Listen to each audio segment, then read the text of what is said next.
weekend. So this is from Dennis Dodd, our friend.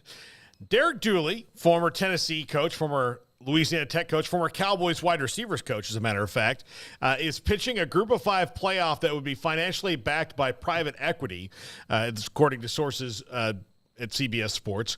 The concept would address, if not be motivated by, disappointment felt by the group of 5 conferences over revenue distribution shares under the new college football playoff media rights agreement. The average program in those conferences will receive $1.8 million a year, up from 1.5. So, we'll see. I don't know if this is going to work out, but there are, he's trying to start something. I know this is another idea out there. I'm not sure how much he can sell this if you're private equity to this is going to be a thing that makes you money, but this sounds to me like they're trying to create the college football version of the XFL. It sounds to me like they're trying to play for something because they otherwise don't have a chance to. I mean, that sounds more of the thing to me. XFL, I guess, I see the kind of minor league comparisons drawn there, but I think if you're a G5 team, what are you playing for? Yeah. Nothing. I mean, you don't have a postseason tournament to go crown a champion like the lower levels do. You have basically little to no access to the actual playoff. Even in the expanded playoff, you have the same amount of access, but you're getting jumped by, 5 more schools. So you're not even guaranteed to ever even have a high seed, even if one of your teams is great. They'd always be like, yeah, I know you're undefeated, Tulane, but Mississippi State lost 2 games, and one was to Bama, and one was to, and like that whole thing that typically happens. So, on the surface, this sounds like an idea to give them something to play for, give them access to a championship of some sort, and not just being background noise in some cases for the transfer portal and, whatever the big schools want to eventually do. So if there's going to be separation, let's see separation, and maybe it's time for the group of 5, as much as they want to, like every other school, be in the top tier, be involved in the top tier. Maybe it's time to call a spade and say, like, this life isn't for you anymore. You're not competing with Tennessee. You're not playing for a national title. We go to 32-team playoff. 2 of you are making this thing. You know what I mean? Like, let's be serious about it. So, and then what are the odds you have enough equipment and gas in the tank to even win more than possibly a game? So I think that's where this is coming from. I don't know about all of the financial backing, how they work. I don't know about the interest level, quite honestly. I mean, I know it's kind of the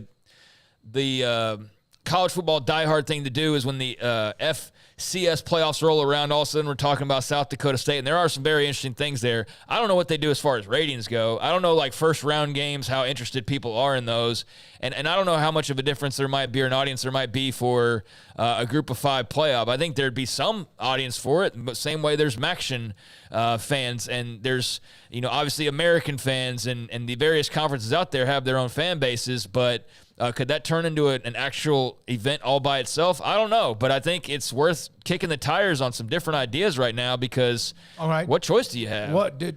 This is not to compare the level of the G League to the NBA. Paul, who won the G League last year? No idea. Did you watch any? No. Yeah, and that's not even all right. Garrett, did you watch the FCS championship? I watched North Dakota State every year because I saw how dominant they were, and now it's South Dakota State. So I did see some of those. I didn't watch. I watched like one of the first playoff games, but I didn't watch the championship. When Mary Hardin Baylor was running the table with Pete Fredenberg, always knocking on the championship door. You had Whitewater, you had obviously Mount Union, and there were 1 or 2 others. I watched it when Mary Hardin Baylor was involved, or when Mount Union ran off like 5 or 6 in a row, because I like to see dynasties. But that's about it. And that's not saying that I won't watch James Madison against Boise State if there's going to be what would be called a group of 5 championship. I don't know. Well, I mean, the TV audience matters because that's where the money's coming from. Yeah. So if there's money behind this proposal and there's this private equity money that's willing to back this thing and they can make more than less than $2 million that they make right now, then I could see where that would be appetizing because you have a crack at an actual championship and you'd be making more money. Now, is this money real or is this just floating it out there and seeing how people react to it? or is Derek Dooley some tip of the spear who's going to guide this thing into a whole new era? I don't know. I mean, there's some blanks that would need to be filled in here. And there's a lot of question marks, like a lot of these stories nowadays when we talk about the postseason. It's like, oh, that sounds good. And then you look deeper into it, and there's like 100 questions that are unanswered or that are like, now this is never likely to pass. But in the case that it did, this play, and so I don't know if it's one of those situations. Mike Oresco was against this. But Mike Oresco always said it would only separate us further, which is happening anyway. But he's also on the way out the door. Yeah. So, again, he's not going to have a say in it. But, look, And look, he's probably right of like doing that will separate them further, but also every chance that the big boys get to try to separate further, they figure out a way to. So they can either keep, like, I guess Derek Dooley's proposal would be you can either keep trying to claw away at something that every time they get an opening, they're going to take more away from you, or you can just tell them, like, look, you don't want us involved in this? Fine, we're not. But at least they have one foot in the door, Yeah. which they had basically almost none when it was 4, and there was always the argument against it. So my question is, when you start working out in August, you want to have a chance to compete for a championship, but does it have to be the ultimate one to make it worth the scratch? Yeah, I don't know. And look, this is also seems like Does it need to be? I mean, Craig, do you think if they're going to work out in August that those schools, and by the way, could include teams out of the ACC and Big 12 at some point, is it worth doing what you do in August? Because it's worth for Mount Union and Whitewater and UMHB, although they're not as good as they were. I mean, is that the ultimate prize in your league that you can win? That's it, in that level. Then, it's worth it because what else are you playing for? Yeah, I mean it's Duncanville and DeSoto compete for 6A, but there's also Crawford and Mart compete for 2A. Mart High School shouldn't compete because it's not the 6A prize. All right, no, you're not built for 6A. You don't have the number of kids. You don't have the investment. You don't have the transfers that magically get new jobs in your town when the 5-star receiver's grown to be a junior in high school. They don't have all those benefits. They lose those guys, actually, to schools that I won't even name. But, I think if that's what the prize became, but – again, there's a lot of questions here. Patrick Crakes, who we've had on, and by the way, going back to the conversation about the lawsuit, I don't know. Like I said, I'm not a legal guy. I don't follow these cases super closely beyond just kind of the general things, but I did look into it so that we weren't just rambling about, why does this exist? There's a statute of limitations, apparently, is why the time frame is what it is and why you're not seeing guys from 1962 saying, where's my back pay? So that's the part of the problem there, or that's not the problem, but that's part of why that window is what it is, although I'm sure we can get smarter people to elaborate further, like Patrick Crakes, who's quoted in this article that you're referring to and says, I heard about ideas like that. It certainly has to be for less money than the Power 5. If somebody comes to me and asks me to invest in this, how do I get my money back? How do I make more than I can in AAA corporate bonds at 9% today, or I can invest in Rice Plain, Texas State? So that's one of those big old blanks in this story where the headline sounds good and the concept sounds interesting, but you read further into it, and it's like there's no money backing that's established. Even if there is, it's like, what kind of money are we talking about? Is it even more than what they're getting right now? Just basically being the bottom rung of the ladder? What if they do this tournament, and we got to get to KT in the next break. What if they do this, and then the FBS or the college football playoff guys go, here goes, okay, you're not getting the 1.8 we're going to give you. Well, I think this is probably why they're trying to replace that money, because they think they'll make more. So if they're going to get 1.8, but they're all going to get 2.5, then it's a win for them. How can they? I can't imagine they would all get 2.5, but when they only get 1.8. But that's the selling point right now. That's probably it's an option. Derek Dooley's not going to them and saying, like, listen, you're not going to get the 1.8, but we promise you're going to get 1.4. Well, then why would they take less money and just not stay there? He's going to have to sell it as you're going to have a championship and you're going to make more money. But what we discussed, and I thought this is something we all were pretty much on the same page, is that when we were looking at the college football playoff expansion, one of the things that everybody wanted, whether you're an FBS or a group of 5, autonomy 4 conference or not, was a chance that when you start in August, you have a chance to be in the college football playoff. Even if it's a very slim one, you have a chance. Yeah, I mean, there's also other blanks in this, like how do you take a bunch of different TV media rights and say, all right, here's your playoff? I mean, who's interested in that? How are all the networks going to agree? Like, yeah, we've got Conference USA and you've got so-and-so, but we'll just – I mean, that's one of those other, like, that's a pretty big hurdle in moving this thing down the line, but it's at least an interesting thing to debate. And to your question of, I mean – everybody wants access, like you said, but I don't really think it changes all that much. I mean, going in that Jacksonville State doesn't have a real shot to win a national championship. Right.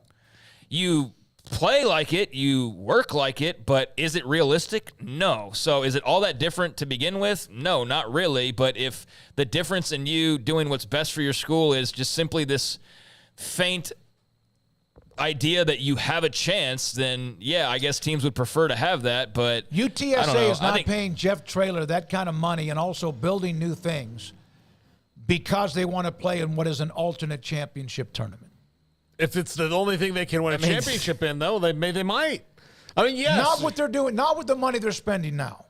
They're spending money now to try to be a team that can just be right on the fringe of the Power 5 schools, but still have a chance if you're good enough. I know, but you bring that up sometimes about all this money that these people are spending, and well, aren't they? They are, but that doesn't mean that they're owed anything. Yeah, they don't mean they're owed anything. No. I'm not saying that Baylor's owed anything because they just built a brand new pavilion or McLean Stadium's $300-some million. I'm not. Or Kansas is tearing theirs down to redo it. What I'm saying is, those schools are not doing that to win an alternate second-level football championship. But they're also not doing it just to simply win a championship. They're doing it because it makes money. It makes money for all the facilities and all the other things. They're spending money, and it's going to make money. It's going to keep them. It's going to help them tread water. All right. So what I think you're like, Craig and I are. I'm going to combine the points here.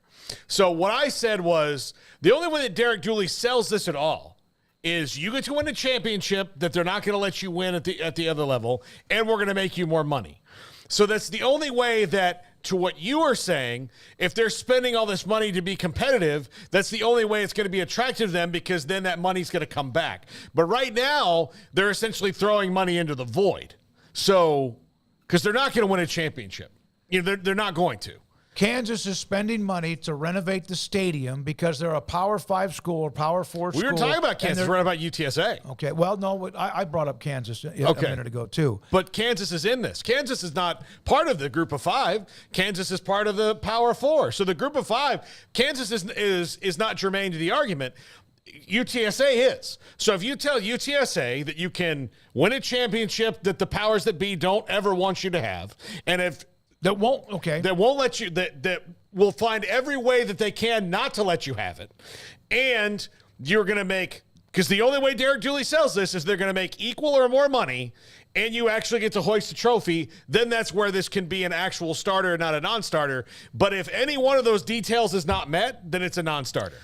Yeah, I think there's just a lot of questions to answer about this proposal. Again, it's like the playoff thing that was thrown out the other day, and we chewed on that for, 24 hours, and then we moved on when we realized how unrealistic it was. Like right now, with all of the TV contracts and the payouts and the uncertainty, I mean, this one's just, it's good for about probably 24 hours, and then we'll move along from it.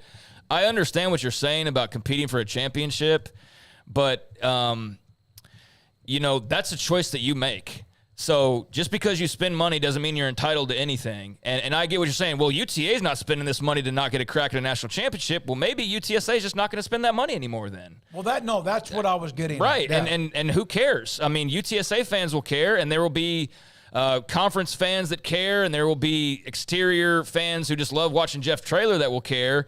But does Alabama care if UTSA stops spending apparently not. money? Yeah, no. Does Georgia care if whoever, Texas State, suddenly decides we're not getting a fair share, we're not spending $2 more million a year? Okay, see you later. So yeah, I get what you mean. You wouldn't have the same amount of investment, but that's a you problem. That's not an everybody else problem. And as we've established, this is a very individualized sport, which was backed up by what we talked about yesterday when speaking about all these conferences, and it was Jared Mosley from UNT. He's talking about like we're acting like these are like teams or something like that when everybody's out for their own best interest. So if UTSA or Texas State spending money, it becomes an issue for them because they feel it's not being spent and getting what they want to ultimately obtain, well, that's a them problem. And I don't necessarily feel that way, but I know that's how the greater landscape would feel about that.